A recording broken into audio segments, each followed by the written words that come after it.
नमस्कार दोस्तों, आप सभी का स्वागत है। वह फिर से कंपटीशन मेनिया में। देखा, आप लोग थंबनेल देखते ही तुरंत आ गए। तो मैक्सिमम बच्चे क्या करते हैं, यही गलती करते हैं। क्या गलती की है, कहीं उनको शॉर्टकट तरीका मिला कि हम लोग कैसे एकदम जल्दी से जल्दी चीज़ें कवर कर लें, कैसे एकदम 15 दिन के अंदर सरकारी नौकरी पा लें।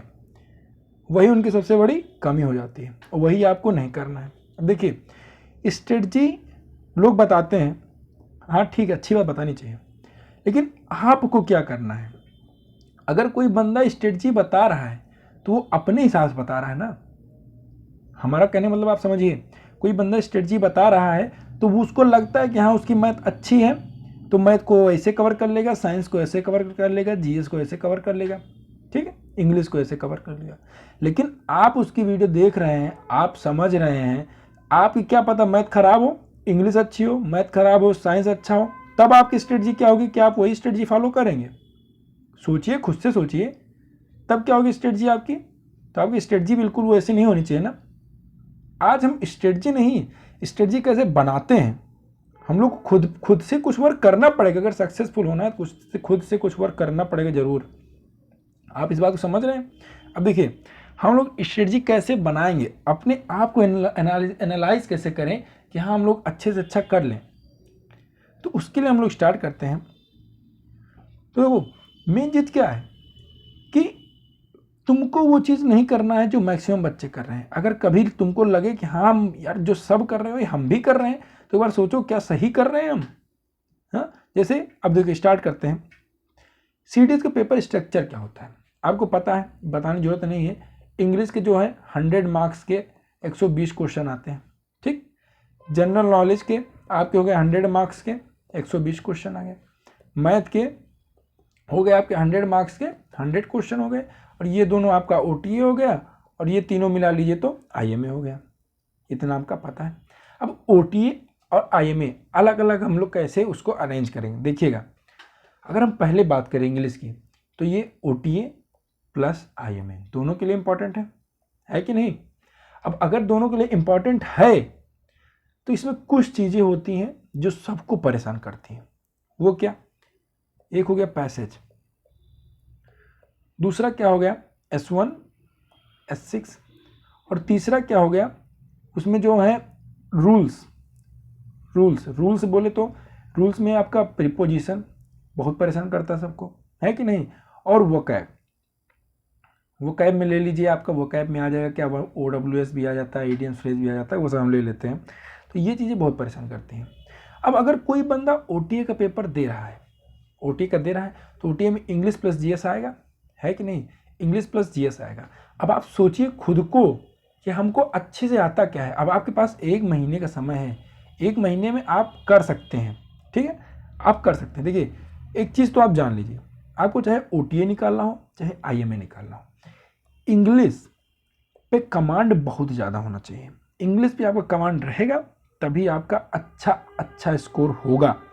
अच्छा स्कोर होने का मतलब आप जो है कट ऑफ में भी आपको आगे प्रॉब्लम नहीं होगी। ये चीज़ आपको समझ में आ रहा है? तो इंग्लिश पे कमांड आपको रखनी ही है। अगर आप डर रहे हो तो ये जान लीजिए कि अब आगे से आपको डरना नहीं है।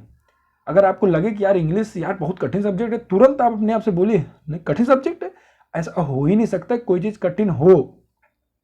अगर किसी भी चीज़ पे वर्क की जा सकती है तो वो चीज़ कभी कठिन हो नहीं सकती। किसी भी चीज़ पे वर्क करके हम लोग उसको सरल बना सकते हैं। तो आपको इंग्लिश, अब देखिए इंग्लिश में पैसेज आपको आएगा कैसे? रीडिंग से। आप बुक रीडिंग कीजिए, पहले कोई आसान बुक की रीडिंग कीजिए जो आपको, जैसे आपकी बहुत ख़राब इंग्लिश है तो आप 8th क्लास की स्टोरी की बुक उठा लीजिए, 9th क्लास की इंग्लिश स्टोरी उठा लीजिए, 10th क्लास की, 11th क्लास की। अब बुक रीडिंग करके आप उसका अपने आप अर्थ निकालिए, बुक रीडिंग पैराग्राफ पूरा रीड हो दे, बुक नहीं पैराग्राफ आपने पूरा रीड किया तो उसको आप अपने दिमाग में फिर एनालाइज कीजिए कि यार इस पैराग्राफ में ये था, ये बताया गया। फिर उसको आप अपने हिसाब से इंग्लिश में अपने हिसाब से वो पैराग्राफ बनाइए कि हाँ अब इंग्लिश में बोलेंगे तो हम इसको कैसे बोलेंगे। आपकी इंग्लिश अच्छी नहीं बहुत अच्छी हो जाएगी इस मेथड से, आप यकीन मानिए हमारा। इससे आपका पैसेज भी अच्छा हो जाएगा, इससे आपकी रीडिंग स्किल, सबसे इंपॉर्टेंट क्या होता है, एक रीडिंग स्किल। अगर आपकी रीडिंग स्किल, रीडिंग स्किल का मतलब क्या हुआ, आप पढ़ के उसको क्या कर रहे हैं, एसिमिलेट करके अपने आप में आप उसको समझ ले रहे हैं कि हाँ इसमें क्या कह रहा है क्या नहीं कह रहा, तो आप इंग्लिश से कभी भागेंगे नहीं, आपको इंग्लिश में हमेशा अच्छा नंबर आएगा, ये मैं लिख के दे रहा हूँ। ठीक है, तो ये OTA और ML के लिए बहुत ही ज़्यादा ज़रूरी है इंग्लिश। ठीक है, अब इंग्लिश के बाद दोस्तों हम लोग आते हैं जनरल नॉलेज में। जनरल, अभी इंग्लिश में आपको S1 S6 का प्रैक्टिस करना है। ठीक है, रूल्स का प्रैक्टिस करना है, रूल्स में प्रीपोजिशन पढ़ लीजिएगा और वोकैब और इडियम्स फ्रेज। ठीक है, उसके बाद आते हैं, अभी रूल्स में 100 रूल्स जो है मेन वो होता है, तो वो जनरल फॉर्म है 100 रूल्स। ठीक है, उससे काम नहीं चलेगा, लेकिन हाँ ठीक है, आपका बेसिक उससे क्लियर हो जाएगा, 100 रूल्स पढ़ेंगे आप। उसके बाद हम लोग आते हैं जनरल नॉलेज। अब देखो जनरल नॉलेज पॉलिटी, अब कोई बंदा कहे कि हमारा मान लीजिए पॉलिटी कितने 20 से 22 क्वेश्चन आते हैं, 20 से 22 क्वेश्चन। अब कोई बंदा कहे हमें GS बहुत तगड़ी आती है, बहुत अच्छी हमारी GS है, कोई कहते पॉलिटी हमारी बहुत अच्छी है, तो पॉलिटी मान सकते हैं कि अगर 20 क्वेश्चन आ रहा है तो 20 में से वो 17-18 कर सकता है। ठीक है, बहुत अच्छा हुआ 19 भी कर लेगा। ठीक है, 20 में से 19 बहुत है, पॉलिटी मान सकते हैं यहाँ कर सकता है। ठीक है, तो पॉलिटी आपके लिए बहुत ही ज़्यादा इंपॉर्टेंट हो जाता है पढ़ने के टर्म में। और पॉलिटी कैसी, एक करंट अफेयर से रिलेटेड पॉलिटी, करंट अफेयर से रिलेटेड। जैसे करंट अफेयर्स में क्या हुआ, कोई गवर्नर त्यागपत्र दिया। ठीक, अब गवर्नर त्यागपत्र दिया तो क्वेश्चन बन गया, गवर्नर त्यागपत्र किसको देगा, गवर्नर का त्यागपत्र किस आर्टिकल में है, इसी तरह बहुत सारे क्वेश्चन बन जाते हैं। उसके बाद जो स्टैटिक वाली जो GS आती है वो तो आती है। ठीक, अब देखिए पॉलिटी में आपके इंपॉर्टेंट क्या क्या हैं वो हम आपको चैप्टर बता देते हैं, आपको जो टॉपिक बिल्कुल छोड़ना ही नहीं है। पहला हो गया प्रियम्बल के बाद यूनियन और यूनियन में आपका आज देखिए एक पार्लियामेंट बहुत ही ज़्यादा इंपॉर्टेंट है, इससे मैक्सिमम क्वेश्चन बनते हैं। ठीक है, पार्लियामेंट। उसके बाद FR fundamental right, fundamental duty, उसके बाद पंचायत और म्यूनिसिपैलिटी, पंचायत और म्यूनिसिपैलिटीज़। उसके बाद आपका हो गया सुप्रीम कोर्ट और हाई कोर्ट, UPSC का फेवरेट। और उसके बाद जो है अमेंडमेंट और स्पेशल प्रोविज़न, सब नोट डाउन कर लीजिए। स्पेशल प्रोविज़न भी आपको क्या करना है, पढ़ना है। ठीक है, इतना आपको मेन इतना आपको पढ़ना ही है, तो आपका पॉलिटी जो है कवर हो जाएगा और आप आराम से जो है 16-17 क्वेश्चन करके आ जाएंगे इतने में ही। उसके बाद दोस्तों जो आता है हम लोग का इकोनॉमिक्स। अब देखिए इकोनॉमिक्स जो है बहुत बच्चे सबसे ज़्यादा मिस्टेक यहीं पे करते हैं, मैक्सिमम मिस्टेक यहीं पे होता है बच्चों का। क्या करते हैं, इकोनॉमिक्स पढ़ के ही नहीं जाते हैं, इकोनॉमिक्स से बहुत डर लगता है उनको। लेकिन हम आपको बता रहे हैं, अगर आपने इकोनॉमिक्स पढ़ लिया तो आप समझ लीजिए GS के महारथी हो जाएंगे। ठीक है, GS के महारथी अगर आप इकोनॉमिक्स, क्योंकि फ्री का नंबर देता है भाई, इकोनॉमिक्स के 10 से 12 क्वेश्चन आते हैं और वो आपको फ्री का नंबर देकर जाते हैं।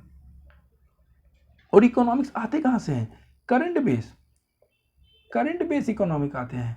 ठीक है, आप करंट बेस इकोनॉमिक्स कर लेंगे तो आपका मैक्सिमम इकोनॉमिक्स कवर हो जाएगा। उसके बाद इकोनॉमिक्स में कुछ टॉपिक हैं, टॉपिक कौन कौन से आपको पढ़ने हैं, नोट डाउन कर लीजिए। इकोनॉमिक प्लानिंग, इकोनॉमिक्स प्लानिंग पढ़ लेंगे। बैंकिंग सेक्टर से पूछ लेता है क्वेश्चन, बैंकिंग बाद इंडस्ट्री से भी पूछ लेता है। ठीक है, उसके बाद जो है तो आपका इंडस्ट्री के बाद आप पूछ लेगा कहाँ से, एग्रीकल्चर से भी, और इन्फ्लेशन, हाँ इन्फ्लेशन से भी, हाँ इन्फ्लेशन से भी क्वेश्चन पूछा था, सॉरी इन्फ्लेशन से। उसके बाद किससे पूछ लेगा, एग्रीकल्चर से। एग्रीकल्चर के साथ साथ आपको क्या, नेशनल इनकम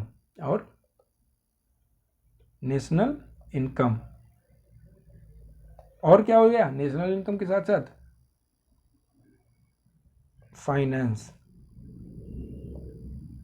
मतलब कौन सा, पब्लिक फाइनेंस।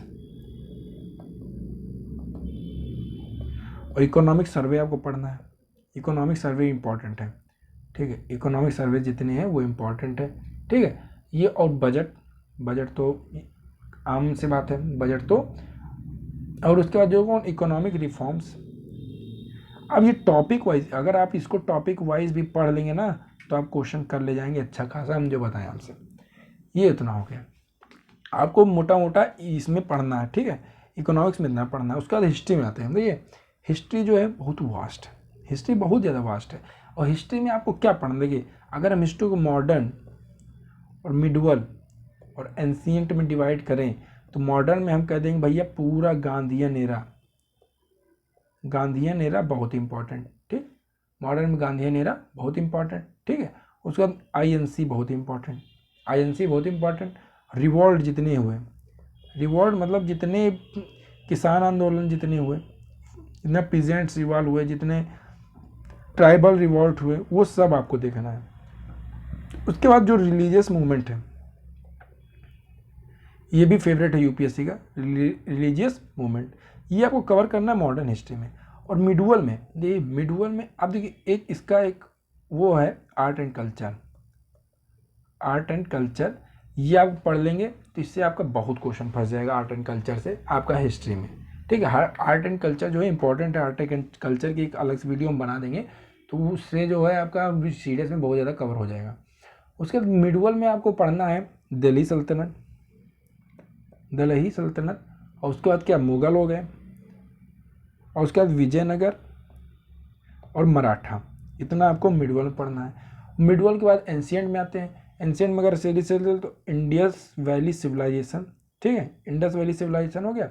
उसके बाद वैदिक एरा आपको पढ़ लेना है, वैदिक एरा मौर्यन और गुप्ता, मौर्य और गुप्ता, ये दोनों इंपॉर्टेंट हैं, ठीक है। इससे हर साल क्वेश्चन बनता ही बनता है मौर्य और गुप्ता से। ये आपको हो जाएगा हिस्ट्री। अब हिस्ट्री के बाद आते हैं हम लोग, हिस्ट्री के बाद क्या आते हैं, ज्योग्राफी पे। अब देखिए ज्योग्राफी में क्या होता है, ज्योग्राफी में आपको 20 क्वेश्चन के आसपास पूछते हैं, 20 क्वेश्चन के आसपास रहेगा। अब ज्योग्राफी में आपको देखो सबसे ज़्यादा इंपॉर्टेंट है आपका फिजिकल, फिजिकल ज्योग्राफी। उसके बाद क्या, इंडियन ज्योग्राफी, और उसके बाद वर्ल्ड ज्योग्राफी। फिजिकल की बात करें तो फिजिकल की बात करें, फिजिकल में हम लैंड फॉर्म, आप इसको नोट डाउन कर लीजिएगा, इंपॉर्टेंट है सारे। लैंड फॉर्म, लैंड फॉर्म में क्या हो गया, जैसे कौन सा लैंड फॉर्म में कौन कौन सा आपको हो गया, वाटर से रिलेटेड और ग्लेशियर, ग्लेशियर से रिलेटेड, ठीक है। Island, earth crust, volcanism, ocean, ocean current, ठीक, ओशियन, ओशियन करंट, ओशियन में आ जाए पूरा। और उसके बाद क्या हो जाएगा, weather and mass movement, weather और मास मूवमेंट। और उसके बाद क्या आ जाएगा दोस्तों, वेदर एंड मास मूवमेंट। बस इतना बहुत हो गया, इतना आपका बहुत हो गया। फिजिकल में और तो हमें लगता है ज़्यादा कुछ आता नहीं है। अब फिजिकल के बाद आ जाएगा इंडियन में। इंडियन में अगर आए हम, इंडियन में अगर आए तो फिर अभी इसमें क्लाउड्स वगैरह भी पढ़ लीजिएगा आप, ठीक, क्लाउड वगैरह भी पढ़ लीजिएगा। उसके बाद इंडियन में अगर आए हम तो इंडियन में आपको जानते ही हैं रिवर्स वगैरह बहुत इंपॉर्टेंट है। इंडियन में क्या होगा, रिवर्स या ड्रेनेज लिख दें, ड्रेनेज सिस्टम बहुत ज़्यादा इंपॉर्टेंट, ड्रेनेज सिस्टम। उसके बाद क्या हो गया, ड्रेनेज सिस्टम बाद फिजियोग्राफी,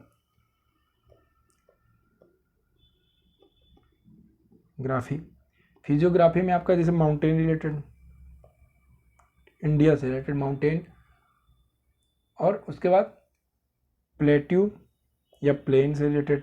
आप दो अगर आप पहले पेपर दिए होंगे तो ये आपको समझ में आ रहा होगा कि हाँ ऐसे जो क्वेश्चन आते हैं आपको दिमाग में आ रहा होगा, वो चीज़ें घूम रही होंगी, हाँ इससे ये क्वेश्चन आया था, इससे ये क्वेश्चन आया था। और नेचुरल वेजिटेशन, और उसके बाद क्या, एग्रीकल्चर, इतना क्वेश्चन आपका होता है, ठीक, ये आपका होगा इंडियन से रिलेटेड। उसके बाद वर्ल्ड ज्योग्राफी की बात करें तो वर्ल्ड ज्योग्राफी में आपको कॉन्टिनेंट पढ़ना है, कॉन्टिनेंट, ओशियन, लोकेशन उसके कहाँ पे हैं, और बाउंड्री रिलेटेड क्या, अरे बाउंड्री रिलेटेड कौन से उसके स्टेट हैं आसपास, ठीक है। और उसका जो है कैपिटल, ह्यूमन ज्योग्राफी पढ़ लेना है आपको, और इन्वायरमेंट, इतना आपको ज्योग्राफी में पढ़ना है।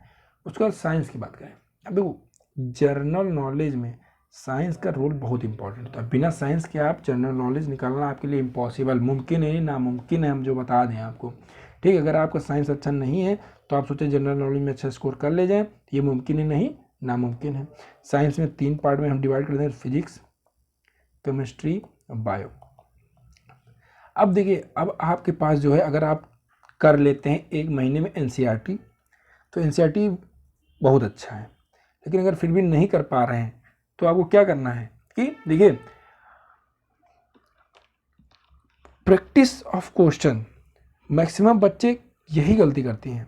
देखिए, अब इसमें हम क्या हो, अब जो पहले पढ़ रहा होगा, जो पहले से पढ़ रहा होगा, वो क्या करते, अभी एफकैट का पेपर खत्म हुआ, फिर आप पढ़ना शुरू कर देंगे सीडीएस से। अरे भैया, जब एफकैट में आपने इतना पढ़ा है तो आप सीडीएस के लिए प्रैक्टिस कीजिए। प्रैक्टिस करते करते आप उस लेवल तक पहुंच जाएंगे आराम से 15-20 दिन में। अब आप फिर पढ़ने जाएंगे, फिर प्रैक्टिस करने का कब टाइम मिलेगा आपको, तो आप प्रैक्टिस होगा नहीं, और जब प्रैक्टिस नहीं होगा तो फिर आप वहाँ पर जाके क्या होगा, प्रॉब्लम हो जाएगी पेपर टाइम पे। ठीक है, तो अब प्रैक्टिस बहुत करना है आपको। जितना प्रैक्टिस कर लेंगे उतना ही वेल डन, एनफ है आपके लिए। तो साइंस में फिजिक्स की बात करते हैं तो फिजिक्स में आपका ऑप्टिक्स बहुत इंपॉर्टेंट है। उसके बाद थर्मोडायनेमिक्स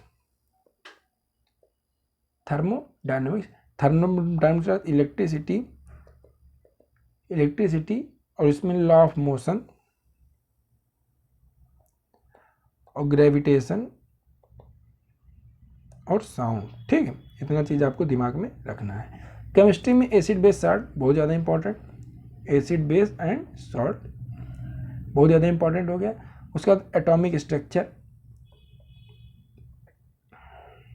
और उसके बाद जो है मेटल एंड नॉन मेटल, ये भी बहुत ज़्यादा इंपॉर्टेंट है। और उसके बाद जो है आपका क्या, केमिकल रिएक्शन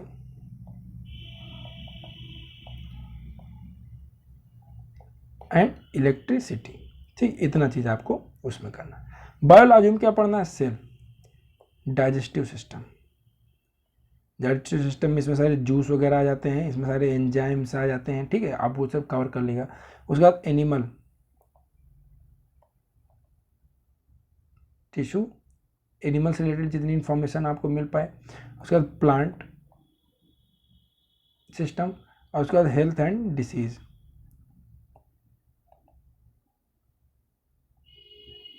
इतना आपको इसमें पढ़ना बायो में। उसके बाद आते हैं भैया इसमें करंट अफेयर्स। अब देखिए, करंट अफेयर्स पढ़ना एक बहुत ही ज़्यादा जरूरी काम है, लेकिन एक सिस्टमेटिक करंट अफेयर पढ़ना, वो कैसे। बहुत लोग क्या होंगे, हर टीचर का पढ़ ले रहे होंगे करंट अफेयर, जो सब कुछ पढ़ा रहा है करंट अफेयर, और करंट अफेयर से 10 से 12 क्वेश्चन आपके आते हैं, और आप क्या पूरा पढ़ ले रहे हैं, और पता चले फंसे उसमें से कितना, आपने 100 पढ़ लिया, 100 में से 2-3 फंसा, तो क्या मतलब। अगर हम यही कहें, आप अगर 20 या 30 पढ़ के आप 2-3 फंसा देंगे, ये ज़्यादा अच्छा है कि ये, बताइए कौन ज़्यादा अच्छा है। तो फिर ये ज़्यादा अच्छा है ना। तो अब आप वहाँ पे क्यों भागते हैं, आप एकदम systematic study. Current affair defence related, आपने अगर एफकेट का पेपर दिया होगा तो आपको पता है डिफेंस रिलेटेड कितना इंपॉर्टेंट। और डिफेंस में क्या क्या आया था बताइए। तो डिफेंस में मिसाइल रिलेटेड जितनी करंट अफेयर्स हैं, एक्सरसाइज, डिफेंस एक्सरसाइज, डिफेंस के हेडक्वार्टर, ये सारे बहुत इंपॉर्टेंट हैं, है कि नहीं। और स्पोर्ट तो फेवरेट क्वेश्चन सेक्शन रहा है डिफेंस का, डिफेंस कोई भी एग्जाम हो। और पर्सनालिटी जितनी है रिसेंटली, मान लो कोई ख़त्म हुआ है तो किसी की मृत्यु हुई है तो उसका भी पूछ सकते हैं, या फिर कौन किससे रिलेटेड ये भी पूछ सकते हैं। उसका जो सर्वे रिसेंटली कौन कौन से हुए हैं। और बजट हमने आपका किस में, इकोनॉमिक्स में बताया है। ठीक है, उसका जो है गवर्नमेंट स्कीम तो इसका यूपीएससी फेवरेट है। उसके बाद आइलैंड और वॉल्केनो, अगर रिसेंटली कोई इरप्ट हुआ है जहाँ पे हो, ठीक है, वो हो गया। अवार्ड्स एंड ऑनर, हर एग्जाम का फेवरेट अवार्ड एंड ऑनर। ठीक है, इतना हो गया आपका। उसके बाद जो है, अगर कोई देखिए, अब कोई अगर मान लो रिसेंटली डिसीज़ फ्री कोई WHO का हेडक्वार्टर कहाँ है बताओ। WHO का हेडक्वार्टर कहाँ है। अगर WHO ने किसी को क्या हो, डिसीज़ फ्री घोषित किया तो वो बहुत इंपॉर्टेंट हो जाता है। या फिर WHO अगर किसी को वो करता है कि हाँ ये इतने साल में हो जाएंगे, तो वो भी आपके लिए क्या हो जाता है, इम्पॉर्टेंट हो जाता है। ठीक है, तो WHO का हेडक्वार्टर कहाँ पे भाई, बताइए WHO का हेडक्वार्टर आपके लिए क्वेश्चन है। उसके बाद जो है इंडिसेस, रिपोर्ट एंड इंडिसेस, आप लोग लिस्ट बना के चलिएगा ये सब पूरा। ठीक है, और बाकी क्या होता है, अब मैथ्स में आते हैं। अब OTA वालों के लिए देखिए, अब OTA वाले जिनका साइंस मजबूत है वो इंग्लिश पे लग जाएंगे। इंग्लिश पे पॉलिटी पहले पढ़ेंगे, इंग्लिश के साथ साथ पॉलिटी आपकी चलेगी, इंग्लिश के साथ साथ क्या चलेगी, पॉलिटी, फिर इंग्लिश के साथ साथ ज्योग्राफी चलेगी, फिर इंग्लिश के साथ साथ मॉडर्न हिस्ट्री चलेगी। मतलब आपको ऐसे पढ़ना है, ठीक है। उसके बाद मैथ्स आते हैं। मैथ्स में IMA का जो है, IMA वाले बच्चों के लिए मैथ्स का बहुत इंपॉर्टेंट रोल होता है। अब देखिए मैथ बहुत ही आसान चीज़, आसान हो जाता है बच्चों के लिए पेपर निकालने, ठीक है। अगर आपको पेपर निकालना है और मैथ आपकी ठीक है तो फिर आपको क्या होगा, बहुत ही आसान से सीधे से पेपर निकल जाएगा। अब मैथ में इम्पॉर्टेंट जो है आपका नंबर सिस्टम। नंबर सिस्टम से आपके 9 क्वेश्चन आते हैं फ्री के। और ट्रिग्नोमेट्री से आपको जानते हैं कितने क्वेश्चन आते हैं दोस्तों, ट्रिग्नोमेट्री 15 क्वेश्चन, ये भी लगभग फ्री क्वेश्चन। ज़्यादा मतलब आप अगर पढ़ लेंगे 1-2 क्लास तो आपको ट्रिग्नोमेट्री बहुत आराम से हो जाएगा। उसके बाद दोस्तों आते हैं profit and loss. Profit and loss से 3 question, time, speed and distance. अब देखिए जिनका FCAT का पेपर था तो उनके लिए ये बहुत ही ज़्यादा अच्छा है कि आपको केवल रिवीजन मारना ही है। आप अभी आपको ये क्या हो, मैथ अगर आप एडवांस पढ़ रहे हैं तो साथ साथ डेली थोड़ा बहुत इसका रिवीजन अरिथमेटिक का लेकर चलते रहिएगा, आपका फायदा में करेगा। उसके बाद टाइम एंड वर्क के 2 क्वेश्चन के बाद SI एंड CI के 2 क्वेश्चन आते हैं और एवरेज का 1 क्वेश्चन पूछता है, ठीक है। और उसके बाद रेशियो एंड प्रोपोर्शन के 3 क्वेश्चन पूछेगा। अलजेब्रा की बात करें तो 19 क्वेश्चन आते हैं और 2D और 3D को मिला ले टोटल, तो 2D और 3D को जानते हैं आप कितने क्वेश्चन आते हैं दोस्तों, 19 क्वेश्चन। मतलब आपका अलजेब्रा और 2D 3D लगभग बराबर है। सोचिए आप अलजेब्रा और 2D 3D पढ़ लेंगे तो आपके 19 दूना 38 क्वेश्चन तो ऐसे ही हो गए, बताइए, ठीक है। और उसके बाद देखिए हम आते हैं अब ज्योमेट्री पे। ज्योमेट्री के 11 क्वेश्चन, स्टैटिस्टिक्स के 10 क्वेश्चन, लॉग के 2 क्वेश्चन आते हैं और सेट थ्योरी के 1 क्वेश्चन आते हैं। तो अब देखिए, अब इसमें से अब आप स्ट्रेटजी किसकी फॉलो करेंगे। अब आपकी अगर मान लीजिए लगा है पेपर, अब आपका क्या है, पेपर लगा है तो आपके इसमें से कुछ इंपॉर्टेंट होंगे जो आपको आते होंगे और कुछ ऐसे होंगे जो नहीं आते होंगे। तो आपको क्या फॉलो करना है, जो आपको नहीं आ रहा है उसको पढ़ना है और जो आ रहा है उसका प्रैक्टिस साथ साथ में करते चलना है। ये होती है स्ट्रेटजी, वो आपको खुद से बनानी है कि भैया हमको ये नहीं आता है इसको हमें पढ़ना है, ये हमको नहीं आता है इसको हमें पढ़ना है, और ये भैया जो आता है हमको 1 महीना वो प्रैक्टिस मारते हैं साइड में चलना है। 1 घंटे हमको देना है प्रैक्टिस का डेली, और बाकी 3 से 4-5 जितने घंटे आपको चाहिए मैथ के लिए तो वो आपको डेली पढ़ने के लिए देना है। इंग्लिश भी पढ़ना है और GS भी आपको 2 घंटा डेली देना है। तो आपको कुल मिला के 8 से 10 घंटा पढ़ना है 1 महीना। ये 1 महीना जो बचा है आपको 8 से 10 घंटा पढ़ना है। अब यकीन मानिए 8 से 10 घंटा 1 महीना पढ़िए। कैसे, स्मार्ट स्टडी कीजिएगा, ये नहीं हार्ड वर्क के चक्कर में रहें, स्मार्ट स्टडी कीजिएगा। नहीं निकलेगा तो हमसे मिलिएगा कि हमसे सर हमने ये सब पढ़ा लेकिन नहीं निकला तो हम आपको बताएंगे, ठीक है। चलिए बने रहिए हमारे साथ, मिलते हैं अगले वीडियो में। तब तक के लिए stay connected, stay safe and best of luck, और जम के मेहनत कीजिए, हो जाएगा सबका। Thank you.